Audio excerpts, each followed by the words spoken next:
guys, I want to talk to you about something. And then I talked about my name and how people always got it wrong.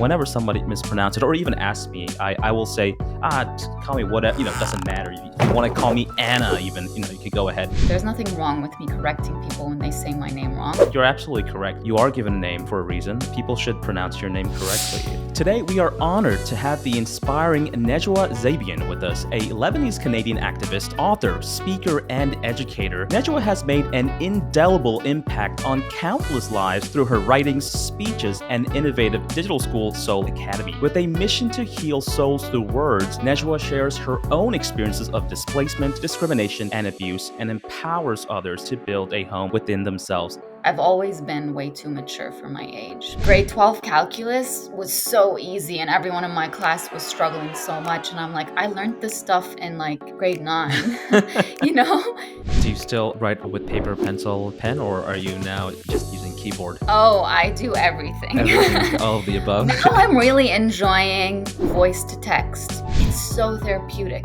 There's something about it that nothing can ever replace. Wow. We're not meant to carry mountains. We're supposed to hike them. Did I get that correct? So it's the same meaning, but it's these mountains that you are carrying you are only supposed to climb.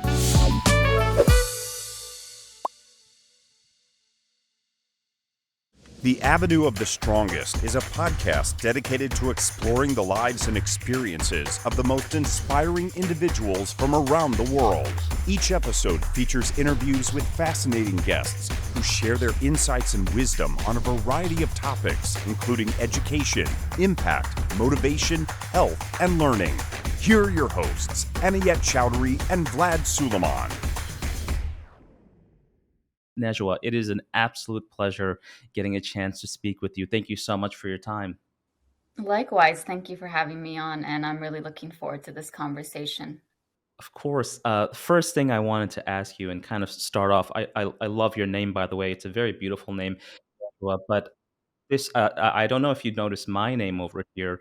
My name, it's pronounced Anayet, but I wanted to start off the discussion there because I imagine people over the years as you grew up also probably mispronounced your name. Well, first let me ask. Yeah, it happens to Correct? this day, actually. Yes.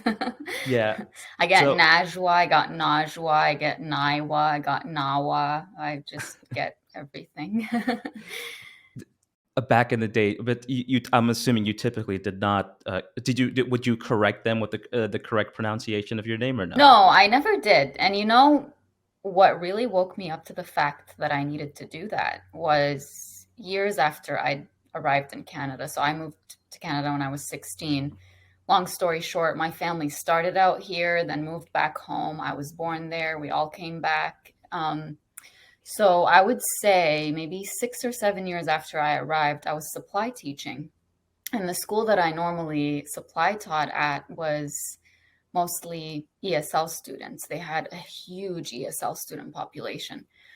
So there was one classroom that I walked into one day and I was taking the attendance. And I got to one student's name and I said, I'm not sure if this is the right way to say your name, but correct me if I'm wrong.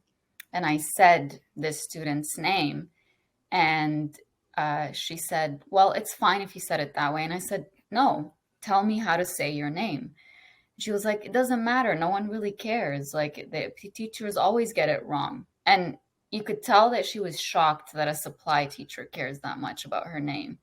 But also, I could see something on her face that was like, oh, wow, no one really makes me feel like my name is that important. So I didn't make a big deal out of it. And then after teaching them for a little bit, I said, guys, I want to talk to you about something. And then I talked about my name and how people always got it wrong and how I realized with time that if people aren't willing to learn how to say my name, take a minute out of their day to try to come up with a way to remember it properly so that they could call me by the name I was literally, called since, a week after I was born. That's how I identify. That's who I am. Yeah. It's such a huge part of my identity. And I could tell it made a huge difference for them. And a couple weeks later, that student stopped me in the hall and said, "Thank you so much for doing that, because I was even contemplating changing my name." Like, Wow. and she was saying it to me, and, with a lot of emotion. So I was like, we don't just lead through words, we have to lead through action. And so, yeah, to this day, if someone gets my name wrong, I'll say to them, actually, it's Nejwa, not Najwa, or. This podcast is sponsored by ArgoPrep, an award-winning edtech company serving over 1 million students nationwide. We understand that as parents, you want to ensure that your child receives the best education possible.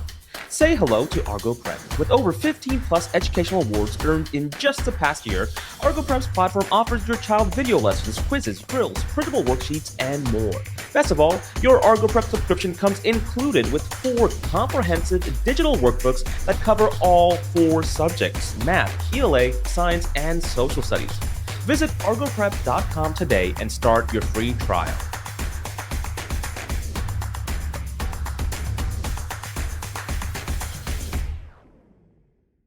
So I love that you shared that story because, I mean, growing up, I people would mispronounce my name also all the time. In fact, I don't know anyone else here with my name, and Yeah. I never corrected people ever. It's just, even now, actually, that's a very interesting. I love my name, by the way. I've grown to love. Mm. Probably in the earlier days I didn't, because I wasn't a fan. It was so complex. It's hard to remember for people. It's just, you have to tell them 40 Yeah. times before they can recall your name. But I do generally love it. But whenever somebody mispronounces it or even asks me, I will say, call me whatever. Doesn't matter. If you want to call me Anna, even, you could go ahead. But after looking at some of your conversations and writing as well, Mm. it's really made me second guess myself. And you're absolutely correct. You are given a name for a reason, and Hmm. people should pronounce your name correctly. So You know, I think, sorry, I didn't mean to no, of interrupt. course, I was just gonna say, after reflecting so much on why it is that we're just like, just call me anything, whatever you're comfortable with. I think it reflects also a big element of the culture that we come from, where it's mm, like, try not to be a burden on others, try not to be embarrassing in some way by like making a big deal out of people not getting your name correctly. Like, who right, cares? There's an element of like, I don't know about you, but from where I come from, there's a big focus on the collective over the individual. And so it's like, who cares if they get your name wrong? Like, don't focus on yourself so much. Don't be so self centered. And it's like, with time, as I learned that asserting myself and taking up the space that I rightfully have earned or deserve just as a human, there's nothing wrong with that. There's nothing wrong with me correcting people when they say my name wrong. There's nothing wrong with me saying, make sure you say my name right at the beginning of an interview, or if mm, I'm going to give a speech, make sure you say my name right. There's nothing wrong with that. Like, there was a time when a PR firm that I was working with, I'm not working with them anymore. Um, I used to cover, I don't anymore.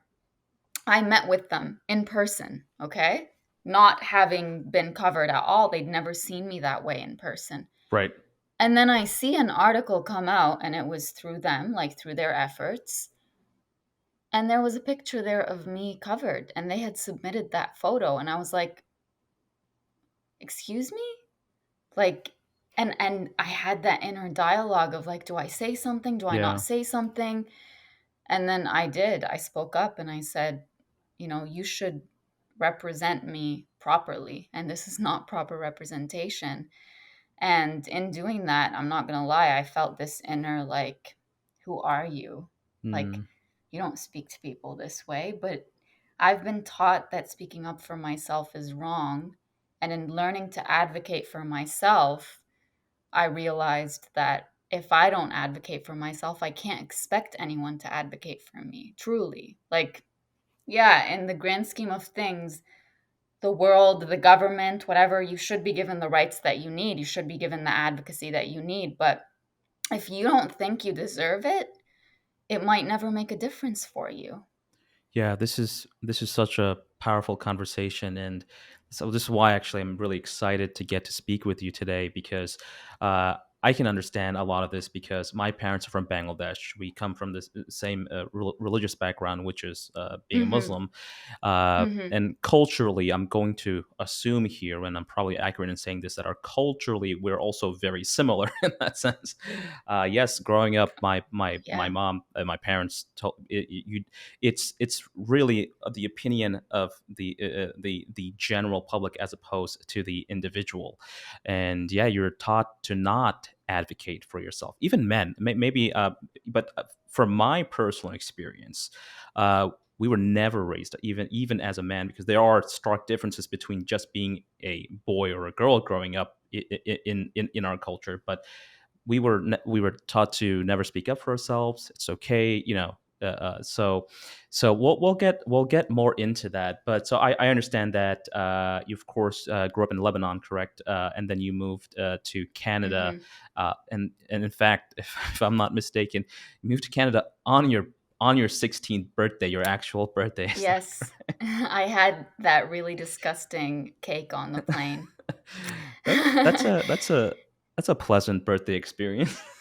Yeah, very pleasant. I mean, I'll always remember that birthday. So many big things happened on that day. So many big changes. I want to. Yeah, please. Can you elaborate on those changes? I would love to learn a little bit more Mm-hmm. about your experience, um, when you came into Canada. What was that like? Mm. So I had visited many times before. Like, I started visiting Canada when I was 6 years old. I came here speaking the language well. No one could tell that I came from a different country. They thought I came from a different province or different high school. Right.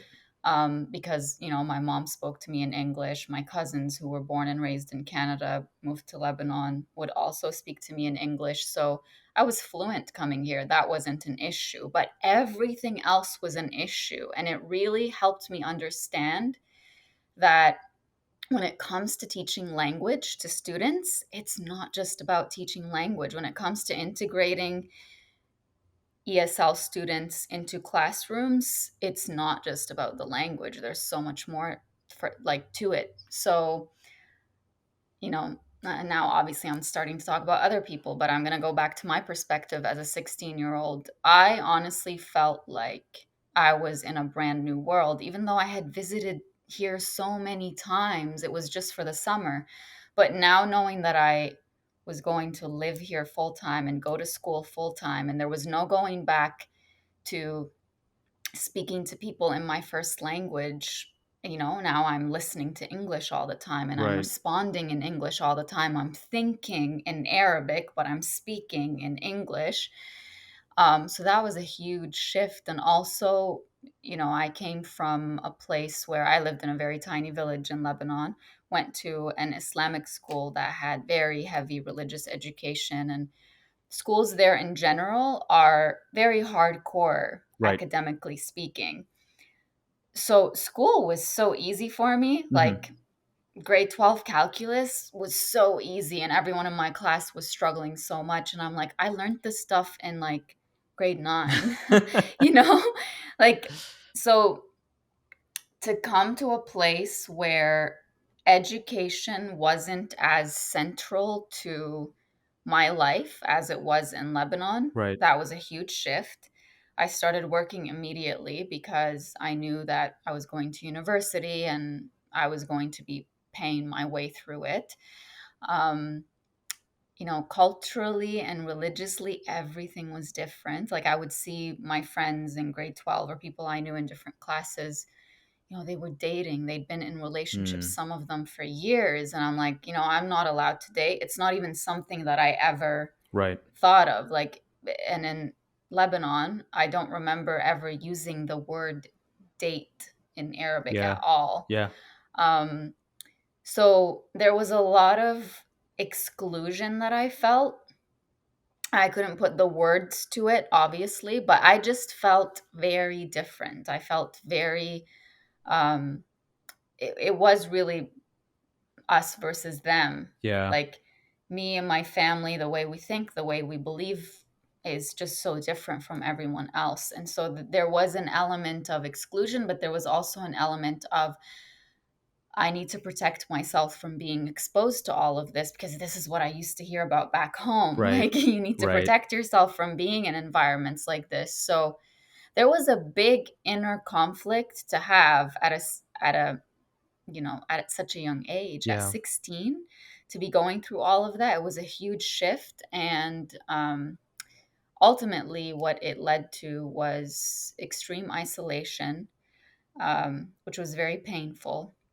And I always say this in my interviews. I had started writing when I was 13 years old Mm-hmm. because I was living with multiple relatives in Lebanon, because my family was going back and forth between Lebanon and Canada. And writing was my only way to express myself. And I was going through bullying at school from students and teachers. And being a sensitive person made it so much worse because everything affected me. And to not have consistent adults around me that I could speak to, Yeah. a caring adult, a safe person I could speak to, there was not any of that. So my journal became that for me. So when I moved here, just realizing how it really didn't feel like a choice to move here. It felt Mm-hmm. more like I had to. My family was here. The war broke out 2 weeks Yeah. after I arrived. It was right before university. Feeling like I didn't make this choice, feeling like, everything changed. The people I loved and cared about, the environment. Like, we lived in a village on a mountain, surrounded by mountains and valleys and trees and nature and beautiful breezes every night. And now I was living, on a flat land where all the houses looked the same and you rarely saw anything that was unique. Everything looked the same. I think I fell into a depression, and I didn't want to write anymore, because when I started writing at 13, that writing had hope at the end of it. Hmm. Hope that someday I would be understood and seen and heard for who I am, that I would be cared for, that I would have a family to prioritize me and say, you're special. Everyone wants that.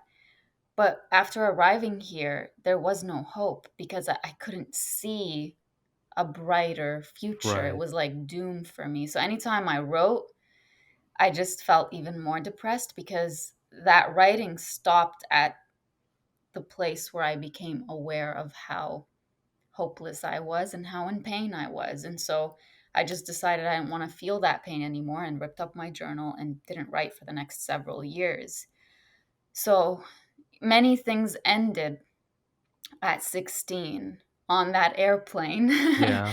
on my way to Canada, but also many things began. I Yeah. would say, my journey to understand, I would say, and from the people who knew me from a very young age, I've always been way too mature for my age. But Okay. I think what happened at 16 accelerated that even more. So when I started writing again after becoming a teacher, I would have been 22 years old. It was like there was all this like pent up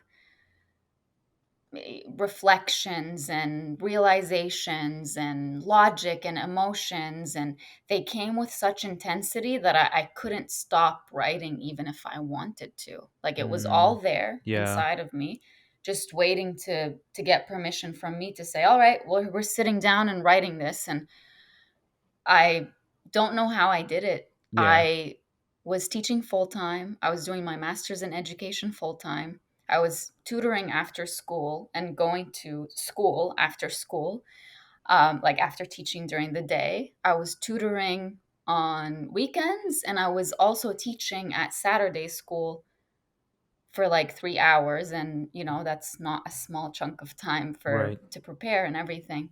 I was doing so much, but the first thing I wanted to do when I got home was get any piece of paper, Yeah. any pen.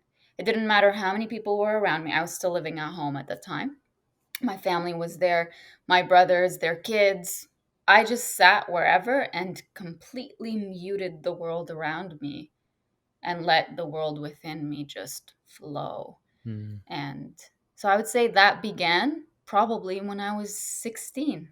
Wow. Yeah. And do you still write on with paper, pencil, pen, or are you now just using keyboard? Oh, I do everything. Everything, all of the above. Now I'm really enjoying voice to text. So I'll Oh, open a okay, Word okay, document and just yeah, say everything. I really love that. But yeah. I'm not gonna lie. I mean, my favorite thing to do is to sit with a pen and paper and write. Hmm. That's like it's so therapeutic. Like there's something about it that nothing can ever replace. Wow, Yeah. this is almost like a lost art form now. Honestly, how many when we go to college, when we go to undergrad, how many students are now writing with a pen and paper? I mean, I don't know. Even all the exams are now. I mean, yeah, we have some exams in paper and pencil, and but that's quickly disappearing. It's vastly Oh disappeared. yeah. But I think it's yeah. And for those who don't know, actually, your name means it has a pretty awesome meaning, which is divine talk, right? Having a conversation Hmm. about your innermost thoughts and feelings. And given that with the books you've written and published, and the beautiful poetry, that what a fitting name! It's as if your parents knew No. exactly what to name you. That is beautiful. I want Thank you. I do want to spend some time, if you're okay with it, talking about the story, one of the big conflicts of your time, which Mm. with the was high school principal. Is that correct? Hmm. I really I really want to talk about that because I think it's a very and I know you've shared the story on other podcasts, but I think it's so important for all the Muslim listeners out there to listen to the story because I mean, first of all, it benefits everybody, but there are so many lessons that we can Hmm. take away with your story and your journey, and then the advice that we will end up talking about, which I think can Hmm. greatly benefit our community. And I'm speaking specific. I'm not even going to say Muslim community. I'm going to say specifically within the Bengali community in our, because I can only speak for my community, our culture, and I think there are very important lessons to be learned here, and eye-opening things. So if that's okay, I would love to kind of talk a little bit about that and how those events really kind of unfolded. Okay. Well, it would be great if we don't spend too much time on the story itself, but more on the underlying issues, Yeah, absolutely. everything that's related to it. So, um, I had been in Canada for about 5 or 6 years, and I knew I wanted to go into teaching. And uh, I was introduced to a person who at the time was a vice principal, and he offered to help me get a placement at his school, and immediately started showing me quite a bit of attention. And I had mentioned earlier, we don't date, we just get married. Right. I don't have the same beliefs anymore, but I think I had to go through that entire experience to learn that. Um, Understanding the power that you have over your life is actually what's going to change your life. Mm, To not blindly follow without questioning, why do I have to live this way? Why do I have to follow these rules? And unfortunately, some people in positions of power, knowing how sheltered younger right. people are, knowing that they don't date, knowing that they've probably never had a man speak to them in that way, will take advantage of that and will try to give you that care that they know no one else gave you. Also, we come from a culture where, fathers are just very much removed emotionally. Mm, So you grow up starving for attention and for someone to care about you and say, "How was your day?" So that's what that person gave me, right. like way too much attention alongside helping me at the beginning of my teaching career. And so there was an element of, he's a mentor, but at the same time, he's giving me all this attention. I'm feeling special. And unfortunately, I developed a strong emotional attachment to him, which I judged myself for a long time. Because, you hear things from people saying, like, how dumb were you? You were doing your Mm, master's. And it's like, my intellectual intelligence and my emotional maturity and emotional intelligence are two very different things, you know? And I had struggled from a young age with feeling like anyone cares about me. And if a person in a position of power over you knows that and they decide to take advantage of that, the blame is on them, not on you. It doesn't matter if you are, you know, doing your master's. Like, what does this have to do with that? Right. And I'm saying this because those were the kinds of words that I was hearing. And so Right. the judgment that came from others and the shame that came from others also made me feel the same way. And so, unfortunately, even as I developed this attachment, this guy was 22 years older than me. I just felt very ashamed that that was even the case, that I had an emotional attachment to someone who I would look at and, you know, I wasn't attracted to him or anything. It was just that attention that I got from him and also the help that he gave me. So I always felt like I owed him something. And at the time, I blamed myself. Now I look back and I'm like, he should have never crossed that line in the first place, because I resisted a lot at the beginning.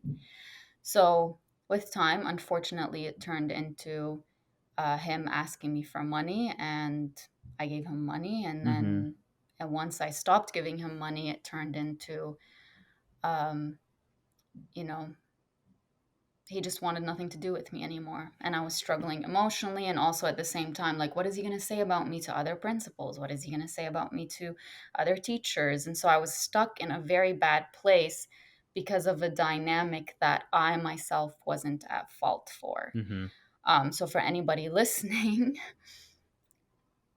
if you have someone in the community, and we're living in a place where when outsiders to our culture look at this, they think, really? At 22 years old, you didn't know any better? And I'm like, at 22 years old, I had never been alone in a room with a man. I Right. had never held a guy's hand. The guy had never touched me. I had never been on a date. Dating didn't even exist. You just get married, you know? Yeah. But then, you know, these people in positions of power who are from our culture will take that and use it and say things like, yeah, see, it's all in her head. It's all her fault. Like, Yeah. they'll use that. So for anyone listening, if you go through an experience like this, talk to someone who cares about you about it. Don't keep it inside. Don't feel ashamed. Don't think that, I mean, the only reason that that dynamic continues and that fear continues is that it's in secret and they Mm. know this. Yeah. So I would highly recommend that you speak to someone who cares. I would highly recommend that you remember that anyone who's in a position of power above you, who's trying to take advantage of you in any way, or who's giving you extra attention that you know feels off and feels wrong, say something about it. Do Mm. something about it. It's not worth the pain that's going to come in the future at all. Um, yeah, that's what I would say. And you can ask me questions No, if you would that's like. yeah. No, that's very good. That's very great advice. Uh, kind of watch as but one of the questions I'd ask is how do you maintain? You know, we all often hear about like self compassion and self accountability, but how do we maintain a balance, or how do I experience self compassion and self accountability when I work through, or whoever's working through, personal challenges or setback? It's like, you know, reading those self help books. But it's like it's easy to read but very hard to do. So like, how do we truly Mm. discover or start to uncover the layers of self-compassion and self-accountability or other Yeah, things here? I'm so happy you asked this question because for the longest time, for me, the disconnect, remember how I was telling you, everyone was like, how could you not know you were doing your master's? Hmm. The distance between knowing and doing, to Hmm. me, is something I've struggled with for a while. And here's what happens when you know better, but you don't do better, is you judge yourself for knowing but not doing. Hmm. And I did that for a long time until I understood that it is not just my mind that makes decisions. My body also makes decisions, and my body makes decisions based on the collective of all the lessons it learned over the years about what it means to survive, what it means to thrive, what it means to be scared, what it means to be a people pleaser, the limits that I had that were in my body told me, if you act based on this knowledge, you will not survive this. So, Mm. for example, if you, let's say you're in a toxic relationship, you know you need to leave, but Right. you feel like you're stuck.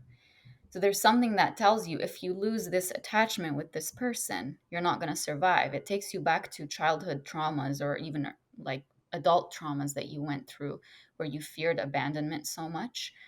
So it's not that your mind is like, hey, I know I should leave, but I'm choosing not to. Mm. No, it's that your body thinks you will not live without this person in your life Right. because you have an attachment wound. You Mm. think, Dr. Gabor Mate, I learned this from him. Like I've always known it, but he put it into words. When you look at attachment and authenticity, you know, if those two things come at odds with each other, Mm-hmm. if you being attached to someone means that you can't be authentic, unfortunately, what you might do is not be authentic Mm. and mold into what this person would want you to be for them to keep Right. that attachment to you. Right. And so you could be a strong, and I know many people listening to this can identify with this. You can be a very strong, confident, person who knows who they are, who knows their value, but you could be stuck in a dynamic where you act out of character, where you feel like you are weak, where you feel like you have no voice, where you feel like you can't speak up for yourself. Is that an indication that you are a weak person? No. Is it an indication that you don't know your value? No. Is it an indication that you are someone who deserves the way you're being treated because you're asking for it, because you're accepting it? No.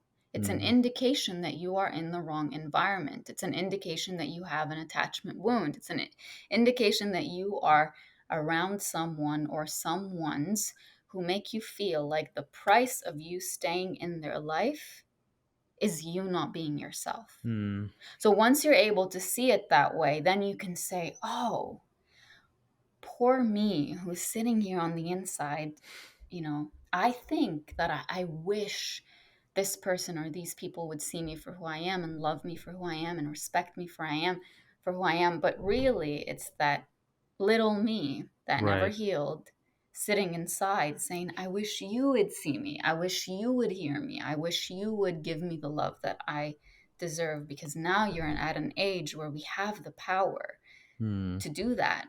So once you see that by tending to yourself, you really are tending to that little you, self compassion becomes so much easier instead Mm. of self judgment, because you're not going to judge a 7 or 8 year old, your 7 or 8 year old self. You know what Right. you went through for needing that kind of protection, needing that kind of love. And so again, the switch for me was realizing that it's not like I know and I'm choosing the complete opposite of what I know. It's that I don't have the right tools. My body doesn't feel like it is capable of doing what I know is right for me. Mm. So I have to start listening to the fears that it has. And when I tune into it and get really stressed out. Like one of the examples that I think so many people can relate to is right before you're about to say something and stand up for yourself, your knees start shaking, you go numb, you feel like you can't do it. When your body does that, instead of you just staying in that state, which if you do, that's fine. Like that's you're going on a journey to learn how to listen to your body. But now that you've listened to this, become aware when that happens, when you feel the slightest bit of tension, when you feel like you're sinking into the couch and there's nothing you can do. You're falling into a trauma response that is not just a result of what's happening right now. Mm. It's a result of what you went through in the past, and it's still trapped inside of your body. So when you learn to tune in and say, okay, what's going on? Where is that tension? It could be in your arms, it could be in your neck, it could be in your back, it could be in your knees.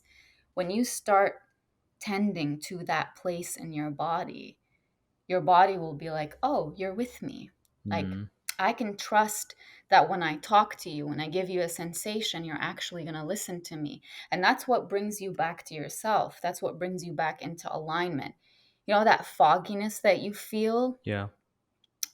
when something's really right for you, Right. but you're not doing it. You do go through a fog. That's the Yeah. misalignment that you have with yourself. You've left yourself so that you could survive. And Mm. so to bring yourself back together, you have to tend to what's going on in your body. Sometimes it might end up with you giving yourself a hug. The other day I asked my therapist, because I still go to therapy. I'm still Mm-hmm. healing. Yeah. There isn't a point where you're like, that's it, I got it. I'm learning so Right. much, and I'm in this moment, I will tell you that I've never been better than I am currently. Yeah. Even though I'm still healing. I said, what can I do right now? I'm feeling this fog. What can I do right now to bring myself back to myself, like now? And she said to me, you can take a cold shower Mm-hmm. and increase like how cold it is every few seconds. You can tap your arms, tap wherever there's tension in your body. You can give yourself a hug. There's something about going through whatever it is that you're going through, not by trying to control the environment around you, but by coming back to yourself and your Mm. body. That is so empowering, because really what you need to remember as you're going through a tough time is you are the most important person in your life. Yeah. Tending to yourself, it should be your number one priority. So once you have yourself, no one else having you will be okay. Once you have yourself and you can feel like you are standing strong, like you are fully in alignment, and you Right. know you know what you deserve, you know that you're struggling to do what you know is right for you. But instead of you judging yourself and saying, what's wrong with you? You're saying, what do you need right now Yeah. to feel like you are with yourself? It's it's not something that you can replace with anything out there, with anything in your environment changing. It's that feeling that you have of oneness with yourself.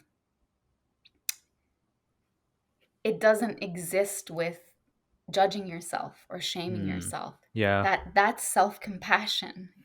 Yeah. Wow, no, that's very insightful. I want to spend some time briefly talking about your book. I know you have several books, but we'll speak specifically about Welcome Home, where you teach readers Mm. that home is not a physical place, but where the soul feels like it belongs. Can you please share with our listeners what this book is, a little bit more about what this book is about, and what can they expect from reading it? Hmm. Welcome Home follows my journey of not feeling home since I was very, very young, feeling like I was always living in a different house, but never feeling that feeling of when I walk in, like you're important and you can just be yourself. I was always hiding so much and not being myself. I just had to play a certain role and not be a burden and all of that. And so, as I grew to be older, I realized that I was searching for home in other people. I was searching for home in my education. I was searching for Mm, home in my job. I was yeah. searching for home in how people saw me, in social media. We build our homes in other people and things with the hope that all this stuff that we pour into that person or that thing or that career is going to be there for us to come home to at the end of the day. And so, what happens when those people or that job or that status or that group you were part of walks away and is no longer there? You feel empty because everything you had within you invested there. What you have to realize, if you are able to pour so much of yourself into someone or something outside of you, as emptying as that feels, you have to remember that that means you have the ability to recreate whatever it is that you created and placed outside of you, that you are the Mm, source. yeah. And now you can recreate it. And instead of putting it in someone else, you can put it within yourself and build that home within. So home is about yeah, it's not a physical place. It's a Right. place where your soul feels like it belongs. You can fully be yourself and metaphorically just fall into someone's arms, and those are your arms. Mm, And it goes back to what we were just talking about, which is that being with yourself, that alignment, that presence with yourself. I am there for myself. I am my own home. I'm not going to rely on other people validating for me what I went through for me to give myself permission to feel the pain of what I went through. I'm not going to wait mm. for somebody to treat me like I deserve love for me to believe that I deserve love. I can give that to myself. So that's where Welcome Home, That's very came powerful. from. Yeah. Yeah. Wow. Well, so you've obviously inspired many, many people around the world. I want to ask you, what's been the most rewarding part of this journey for you? Is there something? I mean, it's a mix of something that's focused on myself and something that's focused on what my purpose is. And I would say the lessons I learned about myself and about the power I have over my own life to be a person of choice. There was no way I could have learned all of this without writing everything that I wrote. Even the Hmm. most vulnerable writings, I mean, those are the ones that really got me to this place to be fully open and raw and not afraid of what people are going to think. And at the same time, to know that there are so many people around the world, millions of people going through the exact same thing. Yeah. That sense of community is irreplaceable. Also, when I see someone sending me a message or seeing me somewhere or sending me a letter, whatever it is, and I can see that they feel so seen and heard, nothing replaces that for me. Like that Yeah. just makes me feel, because I know what it felt like to live feeling unseen and unheard. And what I mean by that is like, I am not who I am. You're only seeing a patched up Right. version of me who's closed off certain parts of herself because she thinks if you see those parts that you're going to judge Mm, her. To to feel that way for so many years and then all of a sudden feel like I'm all back together. And then to yeah. have somebody say, "This is what your words did for me." To me, that I can't give someone more than that. That is probably the best thing I could give someone, is that feeling of it clicks. All of a sudden I click back with myself. I get it. Yeah. No, I love that. Yeah, I do want to ask you one question that I typically ask in every interview, which is, who has been the most strongest or most inspiring person in your life, and what lessons have you learned from them? I mean, there are so many people, and people ask me this question all the time, and I probably always give a different answer based on where I am in my life. But now the people I think of are, you know, obviously first and foremost, any person who reads my words and makes the decision to do what they know is best for themselves, even though they know that's the hardest thing to do. Right. People who are close to me in my life, my therapist, Brenda, who is incredible. She inspires me so much just with her ability to really show me, and probably everybody that she works with, that self compassion is the way. Hmm. Like, I never feel judged by her, ever, ever. Even when I'm like, sometimes you hide things from the people closest to you because Yeah. you're so worried they're going to judge Yeah. you. I don't feel that with her at all. And she's really demonstrated for me the power of self compassion and understanding that at any point when we feel like we've wronged ourselves, it's not a reason to judge ourselves. It's a reason to sit with ourselves and say, like, this is probably the best you think you can do. Let's talk about it. Let's understand, what are your fears? What Hmm. scared you in that moment where you knew you should have said no, but you said yes? Like, be the friend for yourself that you need in others. My grandma, who just passed away this last summer, when I think of her, I think of all the times that even as a child, I would go to her and I would be struggling with how sensitive I am and how everybody makes fun of me. And from a young age until a few years ago, until the last time I saw her, she always welcomed me with open arms, always Mm, reminded me that I'm beautiful on the inside and the outside, always reminded me of my value, my worth. Always, she always had a smile on her face, always had something to offer me: food, hugs, love, anything. I would just go there, and without me saying anything, I would put my head in her lap and she would start, playing with my hair and saying some prayers. Yeah, at this point, those are the people I think of. wow. Najwa, thank you so much for doing the work that you do. Obviously, you inspire uh, so many people, slightly different ways. Yours, and what's so beautiful is it's funny because whenever I get to speak with incredible guests such as yourself, uh, you can always resonate with somebody's stories. Like when I listen to your story, or when I read your writings, I can apply that immediately to my life in many different situations. And I've had the privilege and pleasure of taking a look at a lot of the writings that you've been doing, and so it's very inspiring. Self compassion is great. It's so fundamentally important. I wish I read I wish I read some of your work a couple of years ago. I struggled as well personally, from a cultural standpoint of view, because I grew up in a very close family. It's very protected, overprotective parents and culture. Your Hmm. family and culture is everything. But in fact, I'm now married, but I married outside of my race, outside of my Mm. religion. So I mean, I think you better than a lot of other people can imagine kind of that journey that I've had to climb. And in fact, I love your quote you mentioned. And I'm sorry if I'm not saying the quote exactly correct, but it's, we're not meant to carry mountains. We're supposed to hike them. Did I get that correct? So, It's well, it's the same meaning, but it's these mountains that you are carrying, you were only supposed to climb. so Yeah. again, like when I read your work, it's that definitely would have helped. Aw. 7 years ago, but we're here now. Better and Yes. stronger than ever.